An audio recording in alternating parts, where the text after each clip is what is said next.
Need a surfboard?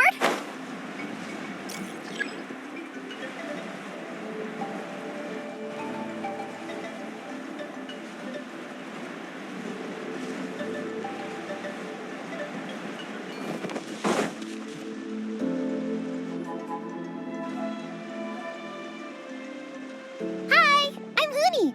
Are you here to help find the baby saurians? And I'm Toba. You must be the helpers that we've been waiting for. It's nice to meet you too, but we're just passing through. Oh, but Uncle Sanka said he was gonna send some of his friends over to help us. You sure he didn't mean you? Yeah, sorry. Whatever this is about, it sounds like you've got the wrong end of the stick. Wrong end of the stick?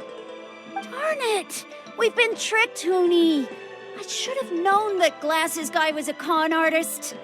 What are we supposed to do about the baby saurians now? Time's running out. It's okay, Huni. Don't worry. Why don't you tell us what happened with these baby saurians, huh? There's been a lot of unrest in the tribe lately, and my dad's saurian got injured. Her name's Nana, and she has 3 little babies. After what happened to Nana, her babies were so scared that they ran off and hid. I'm really worried about them, so I decided to go look for them. If Nana is your dad's saurian, why isn't he the one looking for them? My dad's one of the elders, so he's busy getting ready for Turnfire Night. It's a really important ceremony, more important than this, anyway. I'm not supposed to be out here either, but I snuck out without telling him. I didn't think it would take very long, but then that guy we ran into made us tell him loads of stories, and it wasted so much time. Yeah, he was so selfish. He doesn't have a heart. It's all right. Don't let him get to you. We're here now, and we'll help you, because we care a lot, don't we, Traveler? They should be. I already managed to find their tracks, and it seems like they're hiding on the cliff. Really? Wow! Thank you so much, Miss Traveler and Miss Paimon. Awesome. You gotta be careful out on the cliffs, though. They're really steep. Even grown-ups have trouble climbing them.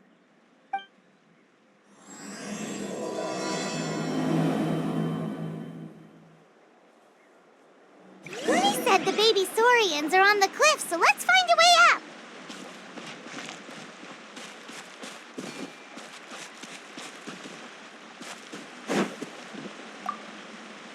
Good luck, and stay safe. We'll wait right here.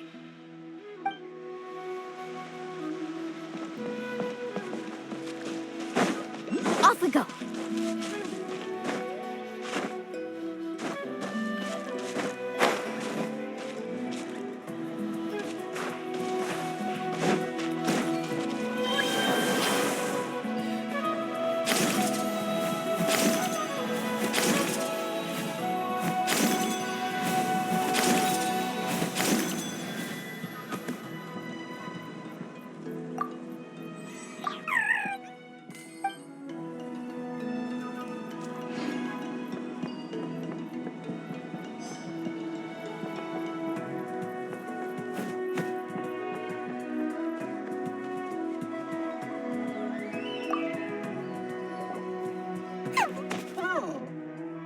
We found them!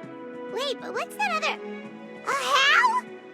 Well, if it isn't the gruesome twosome who wormed their way into our servant circle of friends. Still awestruck from the last time we met? Would that be why you hastily scrambled up here to pay your respects the moment you saw us? I suppose we can't blame you. Such is the spell that our majesty casts on our minions. Very well. You heathens leave us no choice. The almighty Dragon Lord, Kahula shall grant you the audience that you seek. Come, pucker up. You may now kiss our feet. Wait, aren't you like Kanichi's sidekick? What the heck are you going on about? You're somehow managing to be even more annoying than the last time we met. Silence! Who are you calling sidekick? We are the Dragon Supreme, sovereign ruler of the Nation of Flame. We shall have you know that last time, were it not for Kenichi's earnest pleading on your behalf, you would have received not a single word of mercy. Oh, come on. You talk big, but Kenichi clearly has you under lock and key. That's great, Sovereign, to you. You dare invite the wrath of the almighty Dragon Lord, Kahula. You will burn in turn fire for 1,000 years for your blasphemy. If you must know, our humble servant begged us to investigate an abyss incident near Huitztlán, and we chose to grant his request. Abyss incident? See this little lizard? Its mother, a medium-sized lizard, came under the influence of abyssal power. In her confusion, she attacked my servant's tribe, then assailed her own offspring. Yikes. So how is she doing now? She was but a lowly bug fighting against the power of the abyss. Naturally, she has departed for the Night Kingdom. Such a fragile creature. Apparently, she ended her struggle by leaping from a cliff. Leaping from a cliff? My dear anemic flying ant, as addled with questions as your head may be, please keep them to yourself and wipe that absurd expression off your face. We are the almighty Dragon Lord Kahula, not a wish-granting fountain. Anemic flying ant! Huge! Just you wait. Two can play at the ugly nickname game. We sense a faint abyssal energy. An evil sorcerer must be lurking nearby, but they are well hidden. If you encounter any suspicious outlanders, be sure to give them a robust interrogation. Suspicious outlanders? Wait, are you mocking us? Ha! How dare you cast aspersions on your ruler, heathen! You're just lucky that our servant has such vile taste in friends. Otherwise, we would beat you black and blue, and then purple, then black again! If you're not here to kiss my feet, then get out of my sight. Do not impede the work of the almighty Dragon Lord, Kahula. The potty mouth on that guy! Paimon is furious! Still, good to know about the abyss threat, huh? Wasn't expecting that. Let's not get sidetracked.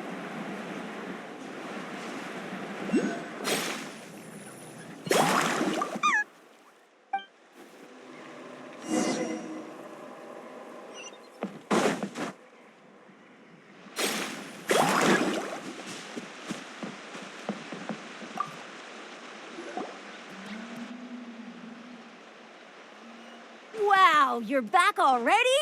That was so fast. I'm so glad that the babies are all right.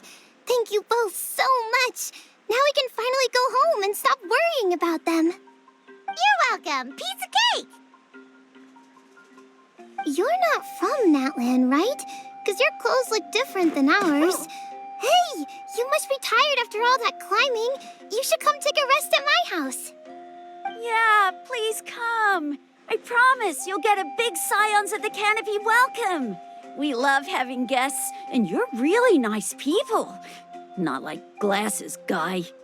By the sound of it, Glasses Guy wasn't from Natland either, right? Uh-huh. Well, his clothes sure weren't. You know what? Now that I think about it, there was something really fishy about him. Really? Maybe he was the suspicious outlander that Ahau mentioned. Sure, if you're interested. Oh, let me think. How did the conversation go again? Oh, please, mister. I've told you so many stories already. When are you gonna help me find the baby Saurians? Just one more story. One more, I swear. Why don't you tell me more about that ball of fire? I heard that there was a huge transparent ball of fire that used to burn 500 years ago, 1,000 years ago, maybe even further back than that. Oh, you mean Turnfire. That's where the ancient name Malipo comes from. Oh, wow. So it was the origin of an ancient name. That's impressive. There's a story behind every ancient name. The legend goes that the Turnfire first appeared in the era of the Grand Alliance. It was used by the tyrant Khan to rule over Natlan and oppress anyone who opposed him. Turnfire is different from normal fire. If you get set on fire with it, you'll feel horrible burning pain from behind you, but you won't die from it right away. And whatever you do, you mustn't turn back to look at it. Why? What happens if you turn back? As soon as you turn around, poof! You get burned to a crisp. Well, good golly gee. I mean, it's one thing to singe someone's clothes, but burning people alive? That is a big no-no in my book. Right? How nasty is it to burn someone from behind and not even let them turn around to look? Khan really was an evil tyrant. Yes, shocking behavior. Now, let me guess. Eventually, a valiant hero came to save the day? That's usually how these stories go. Good guess, Uncle Glasses. Seems like you really know your stuff. The hero was called Yupanqui. He's the ancestor of our tribe. Yupanqui was friends with Khan the tyrant, and also Shibalanke, the first Pyro Archon. He was working as an ordnance officer for the Grand Alliance at the time. He didn't like how Khan was such a cruel tyrant, so he stole the Turnfire and threw it at the Khan's army. The soldiers couldn't defend against it, and they all got turned to ash. And that's how our ancestors set our people free. But just as he was about to leave the city, he thought he heard Khan calling out to him from behind. It caught him off guard, and he turned around to look. But Khan wasn't there. All he saw was a city burned black, an army in ruins, and giant flames reaching up into the sky.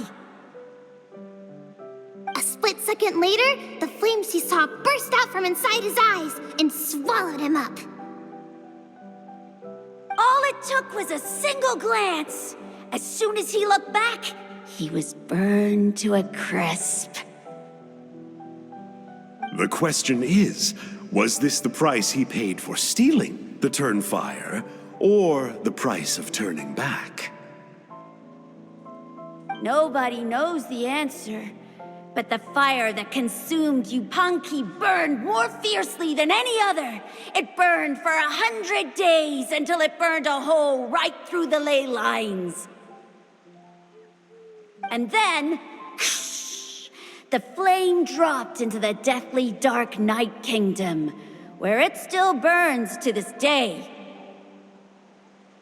The grown-ups say that it lights up the path that leads to the next life. But for the dead to be reborn, they have to accept the flames and be purified by the fire first. It's like a final look back at your life, where you have to answer for everything you did. Anyway, that's the story of Yupanqui's Turnfire. Ah, a fine parable indeed. So, is it true? Is it really possible to find this fire in the Night Kingdom? I don't know. I think it's just a story. Either way, I assume this name has been passed down in your tribe ever since? Sure has.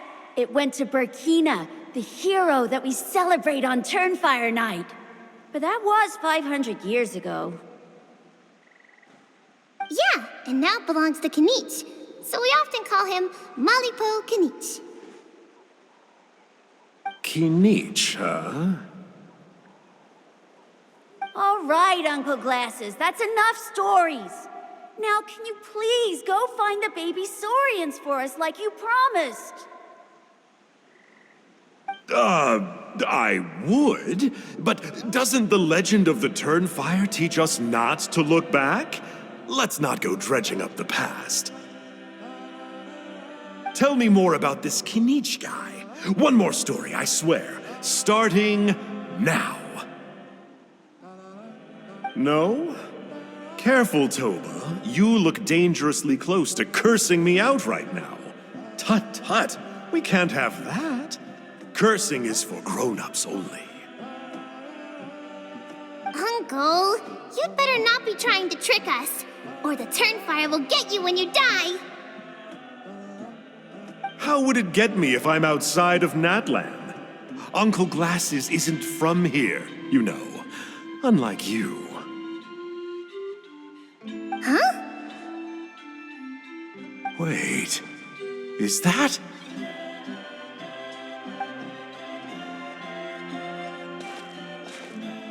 All right, kiddos. I'm a man of my word. 2 of my friends are on their way here, and, yeah, they'll help you out on my behalf. Work them like dogs, okay? That's what they're here for. Don't go easy on them just for my sake. Really? Well, first, can you tell us your name? We met at the foot of this cliff, so beneath the peaks, let's go with Sanka. Seriously? If you don't believe me, turn around and see for yourselves. They're right behind you. Huh? Where? Oh, wait! Uncle Sanka, where did you go? Yeah, definitely a fishy character. It sounds like he was digging for info about the ancient names. Yeah, and not only that, but he betrayed us too. He'll pay for this. All he got out of us was some stories, though. What's the worst that could happen? Traveler, maybe we should go tell Kinich about this. Ahau says he's investigating it, but he's a bit of a loose cannon. We probably shouldn't take him at his word. Huh? You know Kinich? Not very well, but we have met him before, and one time we had a meal together.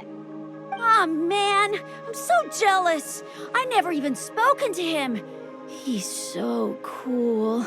He's the Saurian hunter, and he has a really awesome ancient name. Me neither. I don't think my dad really likes him, though. He always tells me to stay away from him. Probably because of that little creep he always hangs out with. He's nasty, and he's so full of himself. Oh, the creep who calls himself Kahul Ahau? Yeah, we've had the pleasure of meeting him too. He sure loves pushing people's buttons. Exactly. I don't know why Kinich partnered up with him. Why didn't he pick me instead?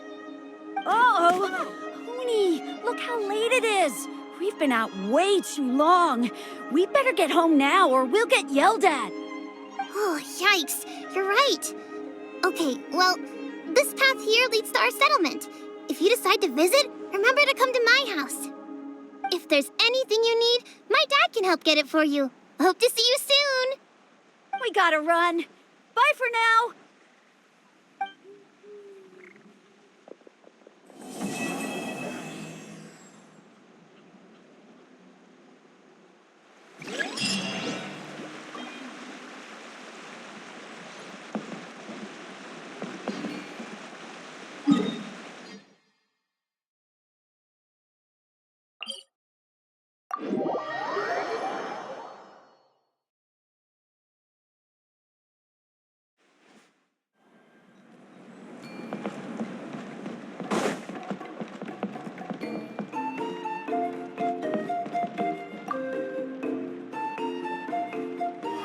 What were you thinking, going out by yourself? Don't you know how dangerous it is? It's okay. Toba helped me. And we met some kind strangers who helped us. And Kind strangers? What made you so sure they were so kind, huh? Oh, I suppose they had kind stranger written on their foreheads? Yeah, actually, they did. In big, bold letters. Don't talk back to me. The Mountain King problem still hasn't been solved. What would I do if I lost you too? No dinner for you tonight. They were good people, Dad. Dinner or no dinner. Hello again, Hoonie. It's Miss Paimon and Miss Traveler. Dad, it's them. They're the ones who helped me. And I promised we'd take care of them if they came to visit. Oh, so you're the kind strangers. Well, I'm Trinidad. Apparently, you helped my daughter today, so if there's anything you need, just ask. As an elder of the Scions of the Canopy, I've got some influence around here. Now, I trust that you're sensible people who know better than to take advantage of their host's generosity. Yep, just helping a neighbor. We're not looking for anything in return. Oh? Well, let's hope so. Dad, please! They're not bad people. They've eaten at the same table with Kanich before. Be nice to them. Kanich! Wait! I heard that two mysterious travelers from afar showed up at the Stadium of the Sacred Flame. Are they you? And Paimon's the other. I do apologize. A lot's been going on in our tribe lately, and I suppose the pressure must be getting to me. I can't believe I was so rude to you. I feel ashamed. We got off on the wrong foot. Can we, start over? Oh, now we're talking. Seriously, though, don't worry about it. Already forgotten. We're just happy to see Hoonie got home safe and sound. Oh, you just arrived, I take it, and it would be my honor to give you a hero's welcome tonight. Careful now. That's quite an about-face. We've heard that kind of thing can lead to spontaneous combustion around these parts.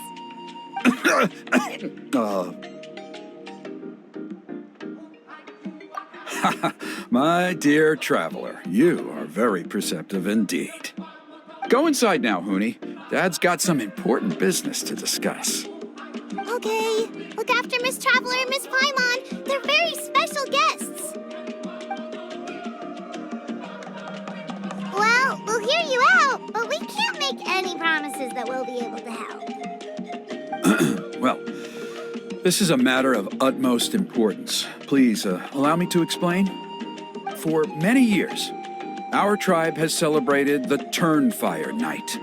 It is a traditional ceremony among the Scions of the Canopy in which we remember our ancestor, Burkina, and his companion, Kangamato, the Mountain King. Burkina was a hero who bore the ancient name Malipo, and Kangamato was a powerful Yumkasor warrior. Together, they fought against the Abyss. They were victorious, but it came at a great cost. Burkina paid with his life. The Mountain King survived, but was contaminated by the Abyss, and he remains in hibernation to this day. Normally, Yumkasors never live longer than a century. It is possible that the Abyssal power is responsible for his unnaturally long lifespan. Oh, that's right. The Mountain King is a living symbol of our glory, but even this glory comes at a price. The abyssal power inside him is highly sensitive, and when it is disturbed, he awakens and flies into a blind rage, attacking anything that moves. So, besides the ceremony, another important part of Turnfire Night each year is cleansing the abyssal power inside the Mountain King so that he will remain sound asleep. However, Abyss-related incidents have been on the rise in that land lately, as I'm sure you're both aware. As a result, it has become increasingly difficult to keep the Mountain King in hibernation. Only 5 months have passed since the last Turnfire Night, and he's already showing signs of instability. Has he woken up again? He has. We managed to contain the situation by performing a makeshift ceremony right away, but it was a close call. He could reawaken at any moment. Also, he attacked and wounded my companion, Nana, during the ceremony. She became contaminated by the Abyss as a result, and... We heard. Such a tragedy. We're really sorry for your loss. Yes, and Nana wasn't the first.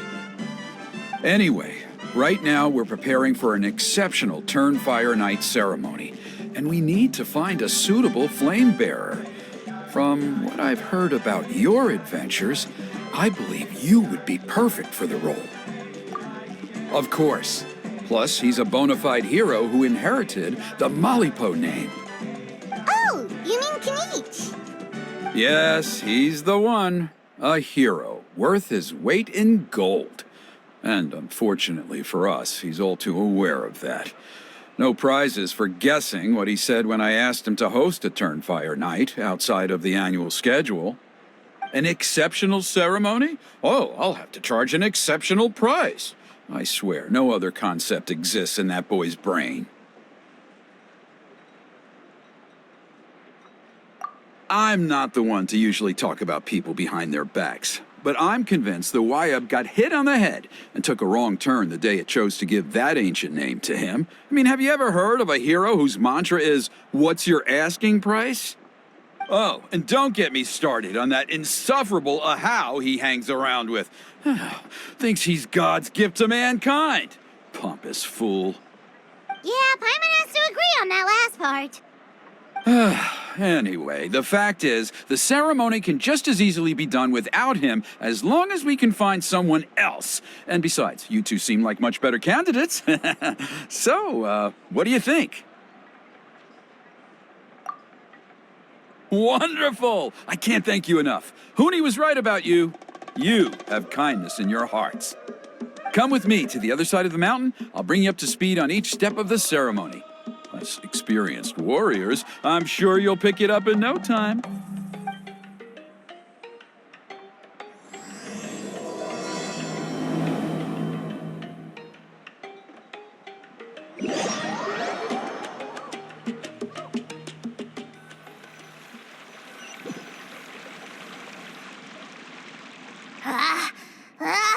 Achoo!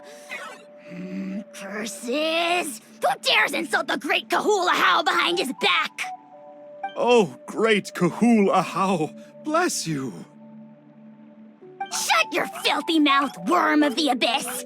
Your putrid words defile the air we breathe. You make the almighty Dragon Lord, Kahula sick to the stomach! Speaking as a member of the Abyss Order, that's music to my ears. Exactly the kind of reaction we're going for. But on a personal level, I gotta say, it's pretty hurtful. Ugh, never have we heard such brazen blustering from someone who is inches from death! Up yours, Four Eyes! We spit in your face! Okay, well, that I am at a loss to explain. How do I manage to stay so chirpy and cheerful? I can only guess it's some kind of powerful magic. But I digress. Mr. Kinich, I admit it, you, sir, are a legendary hunter. Still, the only reason you caught me is that I was reluctant to run away. You see, I'm very interested in the lore of your tribe. Okay. Is that it? Kay? Aren't you intrigued to know what it is about you guys that prompted a visit from the Abyss? It's the extreme sports! The other day, I narrowly avoided getting hit by a very brave soul who just leaped off a cliff. I think you call it bungee jumping? Anyway, I was very impressed. That is what I call embracing the spirit of adventure. Look, I even did a painting inspired by the bravery and freedom of the scions of the canopy.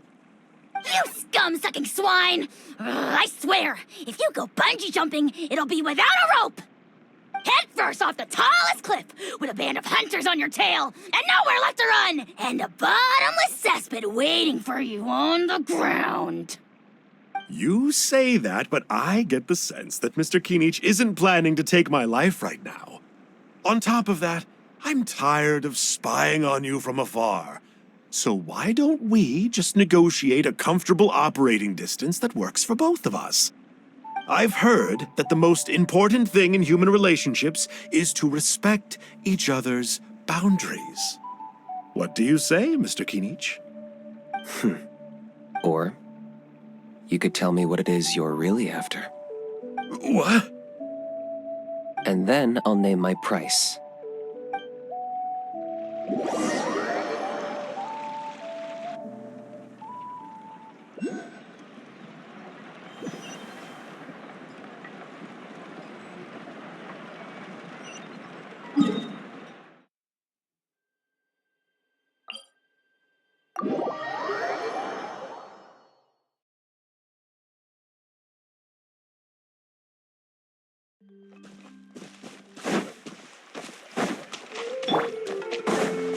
Woohoo!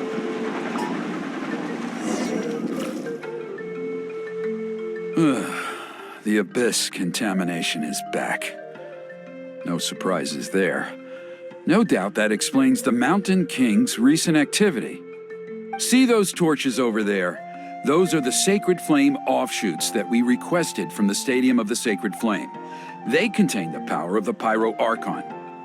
Are you saying that the sacred flame and the turnfire are the same thing? Well, for ceremonial purposes, at least. Sending someone to the Night Kingdom to retrieve the legendary Turnfire isn't exactly an option. More to the point, though, the Sacred Flame is able to burn away abyssal filth, so that's why we use it in the ceremony.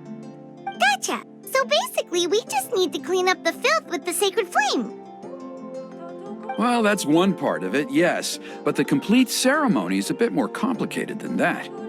First, the flame bearer must collect a kindling of the sacred flame from the starting point, then use a grappling hook to fly up into the sky and light each of the sacred flame pillars. Then, they must go down into the canyon, all the way into the cave where the Mountain King slumbers, lighting braziers and the final altar along the way. The most skilled flame bearers can accomplish all of this without touching the ground once. As much as I hate to admit it, Kinich is capable of this. Wow! He can do all that flying without ever falling to the ground? Well, of course Paimon can. It'd be much harder for you guys. Well, don't worry. It's not a requirement of the ceremony. You're allowed to touch the ground. The only thing you're not allowed to do is turn back. The flame bearer must always keep moving forward. You can't skip a pillar, then come back to it after lighting the next one. To do so would be to disrespect our ancestors. So, what actually happens if you do turn back? Surely the fires don't just go out.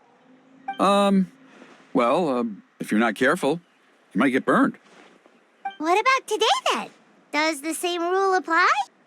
Oh no, don't worry. Today is just a practice. The order doesn't matter. You just need to take the sacred flame, cleanse the filth, then go light all the braziers. Are you ready? I'll repeat all the key points again. Gather the kindling, cleanse the filth, and light all the braziers. I'll wait for you at the end.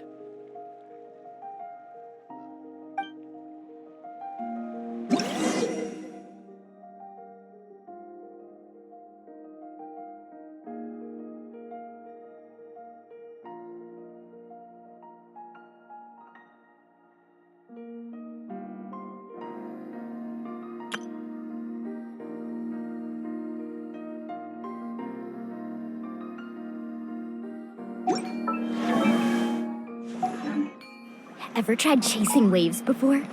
You want to try? Well, come on, no time like the present. All right, let's use this kindling to complete our mission. There's abyssal filth over there. Let's burn it away with the sacred flame.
That should be all the braziers. Let's regroup with Trinidad.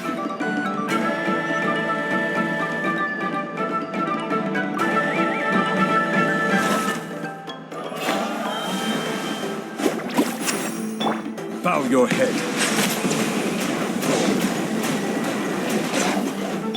Shine down! Overruled!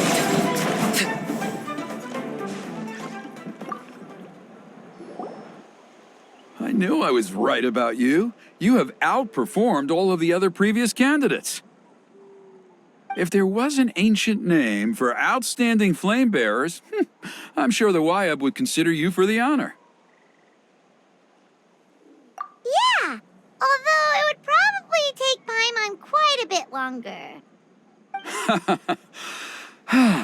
All right, now there's still a few days left until the ceremony, and I should probably get back so I can inform the chief and the other elders that I have found the flame bearer we need. Oh, you mean they've still got to sign off on it? Some of them are still hoping we can come to an agreement with Kanich, but that's only because they haven't seen you in action. Still, I'm the one responsible for securing a flame bearer, and my recommendation is you. Just for Paimon's own peace of mind, are you sure it's not going to be a problem having Outlanders take on such an important role in your ceremony? See that place over there? There was a time, long before the age of Burkina and the Mountain King, when we, Scions of the Canopy, called that our home. After a period of upheaval, our ancestors were forced to move away. Now, it has become a place where our youths go to develop courage and kindle a spirit of adventure. If we fail to keep the threat posed by the Mountain King at bay, it might not be long before we have to move again and find a new home. So, to answer your question, I think everyone will agree that you are the right choice. Fair enough. Desperate times call for desperate measures. I'll need you to drop by my place at some point before the ceremony, if that's all right. There are still a few final details that we need to discuss. Okay, see you later then. You have my gratitude.